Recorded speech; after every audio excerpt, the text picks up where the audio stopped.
There's something no one taught you when you were a child. The strongest mind isn't the one that thinks the most.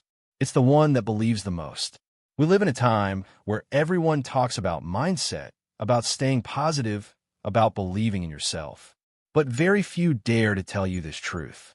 If you don't have faith in God, your mind will always be vulnerable. You can have degrees. You can have money. You can have discipline.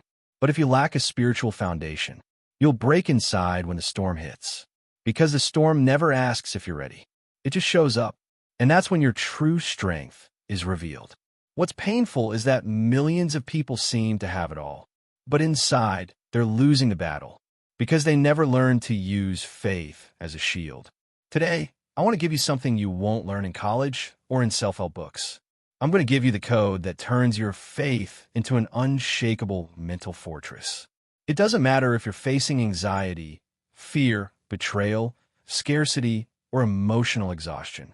The faith I'm about to teach you isn't theory. It's a weapon. It's not religion. It's spiritual power in motion. And it doesn't matter how many times you've fallen, how much you've lost, or how loud your doubts are shouting. God hasn't abandoned you. He's been training you. Because the strongest minds aren't forged in easy days, but in the nights where all you have left is trust. Stay with me until the end. Because if you're watching this, it's because your soul is ready to remember what it's made of. Welcome to Napoleon Hill Code, the #1 channel for human development and spirituality. Here, we don't speak to your ego. We speak to your spirit. You know why your mind's been feeling tired lately? Why? Even when everything seems fine on the outside, something inside you feels like it's falling apart. It's not a lack of motivation. It's not a lack of intelligence. It's a lack of anchoring. A mind without faith is like a house built on sand. Any wind can shake it. Any storm can bring it down. And you know what I mean, because you've lived it. Everything seems fine until a money problem hits, an argument erupts, bad news arrives, and suddenly your inner world collapses. Why? Because your peace was built on things that move. Your effort, your circumstances, other people, not on God. Jesus made it brutally clear. The one who hears my words and puts them into practice is like a man who built his house on the rock. The storm came, but it didn't fall because it was grounded. You see, Jesus didn't promise there wouldn't be storms. He promised the house wouldn't fall if it stood on the rock. And that rock is your faith. But if your peace is based on money, success, people's opinions, you'll break every time one of those things fails. Because all of that is just sand. That's why some people seem to have it all and take their own lives, while others have lost everything and still stand strong. The difference is not what they have. It's where their faith is. You can live without external certainty, but you can't live without internal certainty. And that certainty isn't found in the world. It's found in God. Do you see now why your mind used to break so easily? Because it was trained to control, not to trust. And everything you can't control hurts. But faith isn't control. Faith is trusting the one who is in control. Look at Job. He lost his children, his health, his wealth, everything. But when he had nothing left, he still had one thing: faith. And with that faith, he said, "The Lord gave, the Lord took away. Blessed be the name of the Lord." That's not fanaticism. That's real mental strength. And you can have that same strength, but only if you're willing to stop building on sand. You can't keep hoping for peace, while your stability depends on what's happening outside, because the outside world always changes. But God doesn't. Let me tell you this with all my heart. You don't need to have everything to feel complete. You just need to know who you're trusting. Your mind breaks without faith, but it becomes invincible when your faith is stronger than your circumstances.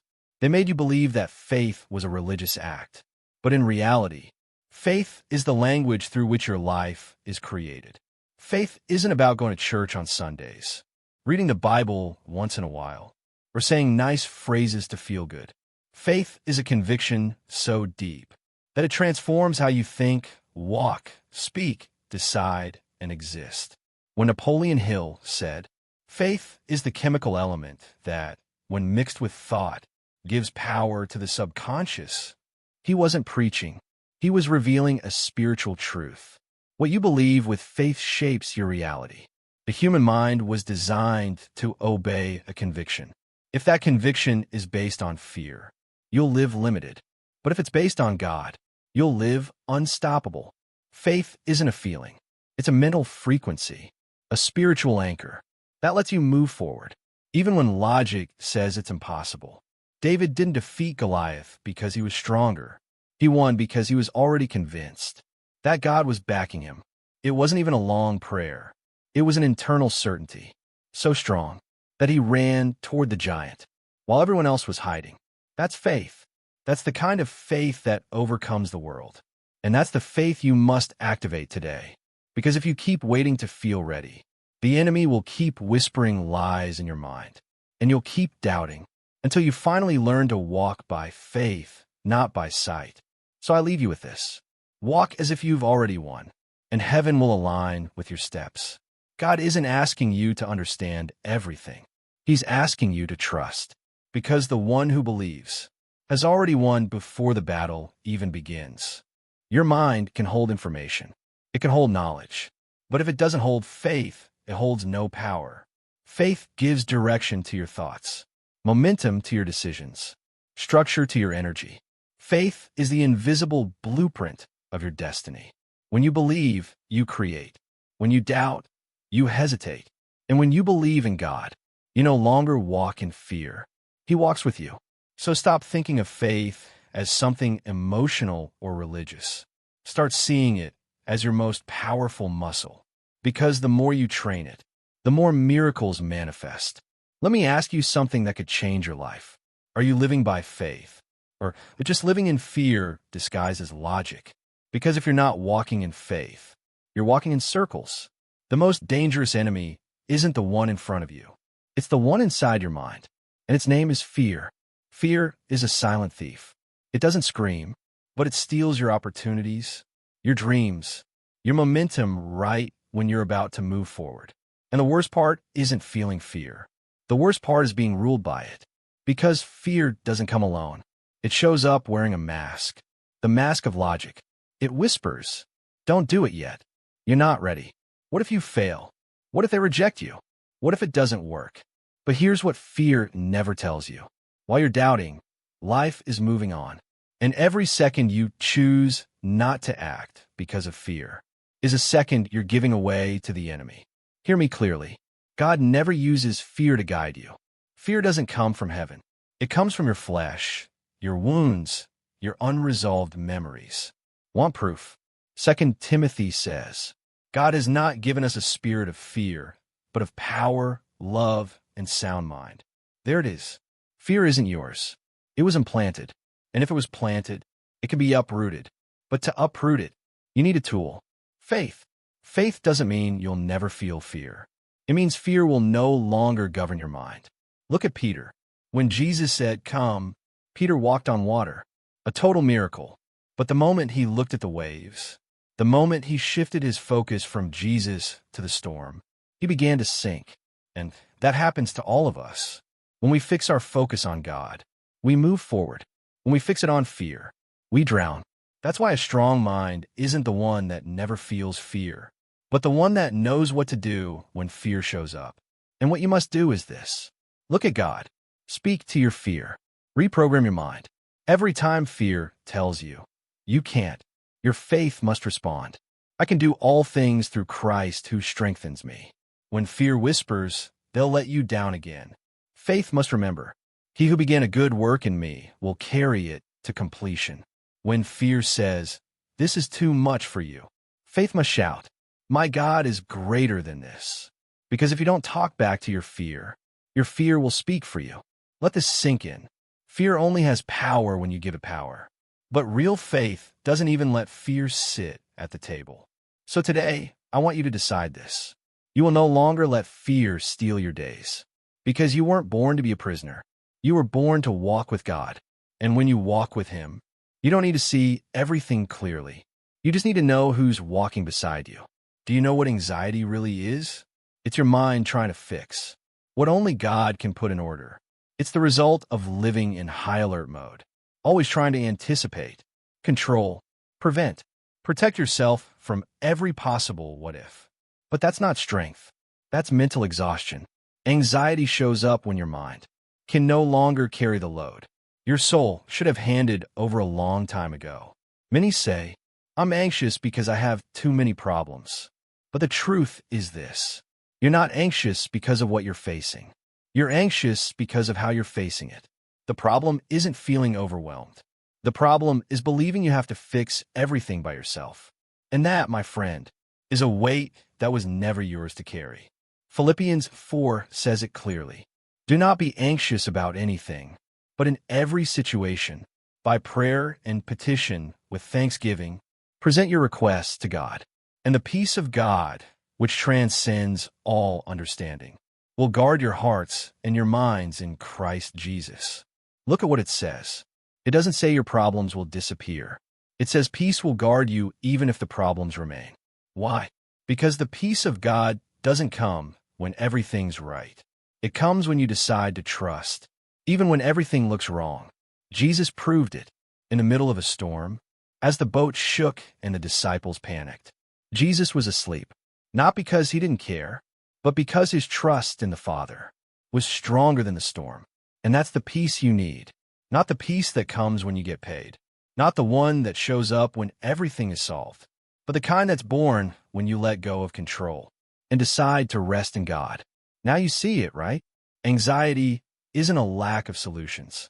It's a lack of trust. You don't need to have it all figured out.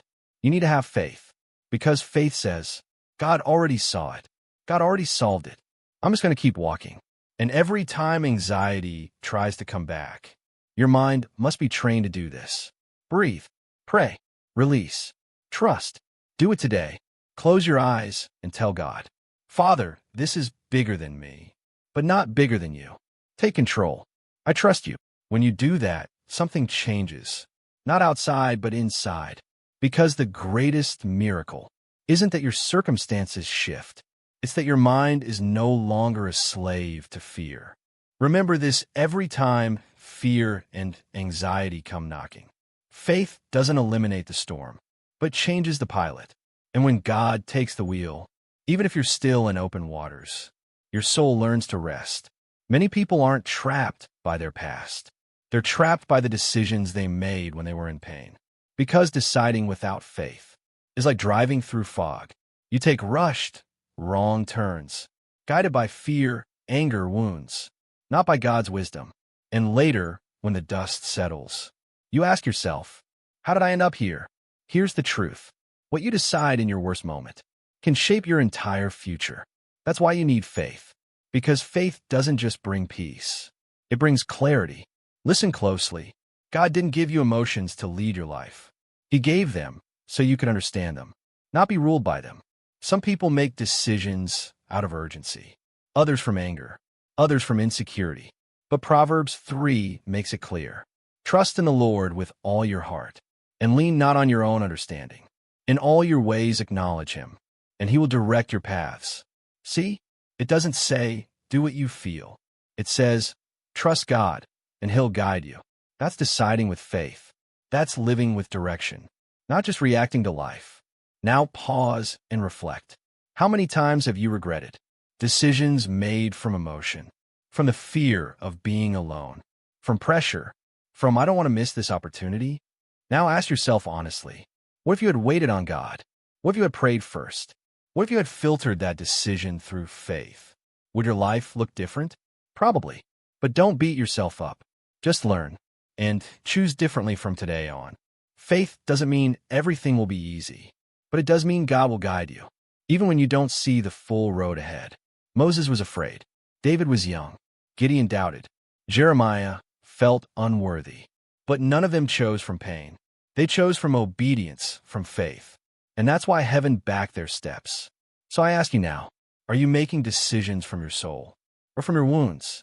Because if you decide from the wound, you repeat the cycle. But if you decide from faith, you break the pattern. And God reveals the exit you couldn't see before. Before you make that decision, pause, breathe, pray, and say this. I won't do what I feel. I'll do what God shows me. Because I don't want a fast result. I want the right path. We live in a world that wants everything fast. Fast food, fast success, fast answers. And many, without realizing it, want a fast-track version of God. But heaven doesn't work through urgency. It works through purpose. And eternal purposes require time. Faith needs patience. And not just any patience, the kind that trusts God, even when the calendar doesn't move. Anxiety begins when your inner clock breaks, because God didn't show up when you wanted. But listen carefully, just because you don't see him moving doesn't mean he's not working. Ecclesiastes 3 says it clearly. There is a time for everything, and a season for every activity under the heavens. Your process also has a set time, and that time isn't triggered by desperation. It's activated by trust. Look at Abraham. God promised he'd be the father of a great nation. But that promise took 25 years to be fulfilled. And still he believed. He waited. He trusted. Would you wait 25 years for what God promised you? Most today can't wait 25 days. That's the problem. We want the fruit, but not the process. We want the miracle, but not the maturity to sustain it. But God doesn't give blessings ahead of time, because a premature blessing can turn into destruction. God loves you too much to give you something you're not ready to carry. And this is where your part comes in. Active patience, because waiting on God doesn't mean sitting still. It means moving with peace, walking without anxiety, still planting, even when you don't see the harvest yet. Isaiah 40 says it like this: "Those who wait upon the Lord will renew their strength. They will soar on wings like eagles. They will run and not grow weary. They will walk and not faint." Do you see the promise? Strength, elevation, endurance. That's what God gives you as you wait. But if you grow impatient, you step out of the process. And when you step out of the process, you start making choices out of pressure, not divine direction. Like Saul, God told him to wait for the prophet Samuel before offering the sacrifice. But the people grew impatient, and Saul, pressured by fear, acted without permission. The result? He lost his kingdom, all because he didn't know how to wait. So today, remember this.